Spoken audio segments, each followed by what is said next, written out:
So, Coach, you guys know how to bring the excitement. You can say that again. That's us. Yeah, it's we've kind of made this a habit in the first round. 2 years ago when we were here, we were up 2-1 against Naz and decided to make it a exciting comeback in Game 5. So this year we thought we'd make it a 5er and just keep the lead for the fifth game. So it's exciting, which is good.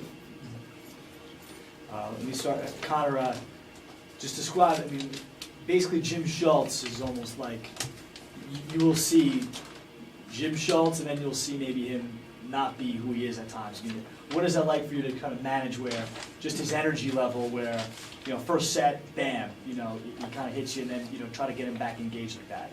Well, I'd say Jim's definitely a player that plays with a lot of energy all the time. And honestly, most of the time when he makes errors, I'd say it's because of me. And I just don't put the set where it needs to go, because when we get going and Jimmy's just got his cannon, swinging away, then he normally gets those kills. So I'd say it's more on my side, where I'm just not setting it well enough, to be honest.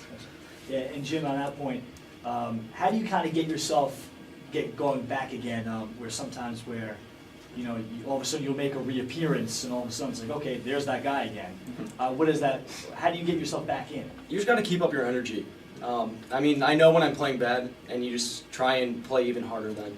You try and make a big dig to try and get you back in, or maybe get a block, or just hopefully our middle will get their middle to stick with them, then Connor will throw me the ball and I'll have no block. I can just put a ball away. You just got to keep going with it, and eventually it'll come back. And Kevin, there was a time where someone had to step up, and it was you. Why were you able to step, particularly really the second and third sets where someone had to and it was you? Why was that you were able to do that? I'm a high energy player. Usually most teams game plan for our All-American John Storm, so when he's not playing his best, I do what I can to step up and make plays for my team. Just got to play Carthage volleyball, play hard, play loud, play fast, and that's what I want to do tonight. The coach, I mean, you were concerned about their size. Why was their size? Early on maybe it was a factor, but as it went on, it was not. Why were you able to not let that be a problem? We haven't done well against big teams this season. For whatever reason, it just hasn't been a good matchup for us. It made me a little nervous, and justifiably so, early on in the match. It gave us some fits.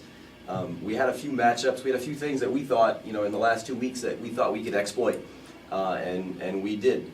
Like Kevin said, teams tend to game plan for, John and JP and Jimmy, and sometimes, there's a benefit to that, and we've talked about that of, we have 5 offensive players, 6 offensive players, that can be the go-to guy depending on who matches up against us. To me, it's more about what are they trying to do against us, which will help us go first things, versus us changing our lineup around to try to slow them down. And Connor does a fantastic job distributing that and understanding it, and it's almost scary sometimes how quickly Connor and I get on the same page during matches and just kind of go with it, which it helps a lot when you can just kind of tell your setter, go. Why was Kevin, I mean, was this Kevin's best game relative to the competition, or maybe? Yeah, Kevin got hot for us, I would say early February. We inserted him in the lineup, and a lot of teams weren't prepared for him. They didn't expect to see it coming, and then teams kind of figured it out a little bit. And like I said, just because I think a little bit of John's national success as far as being All-American and some of the success he had last year, we kind of talk about it from other teams. Who's the forgotten guy? And sometimes Kevin becomes the forgotten guy. That's okay with me. Which, unfortunately, he probably won't be the forgotten guy tomorrow, so we'll see who needs to step up tomorrow based on the matchups. And last thing from me, Connor, just when you set against size like that, I mean, arguably they'll be just as big tomorrow, but what was that like to try to figure out, okay, what's going to work today against that kind of front line that you were facing? Well, our team does a phenomenal job in serve receive, and when we pass well, it makes my job a lot easier because I can make my reads off the middle blocker on the other side, so that helps a lot. And once our passing gets going and our team's fired up, on the bench and on the court, we normally can get rolling pretty quick. set. Thanks, guys. Thank you. Thank you. See you guys tomorrow. Kathy, I like your questions.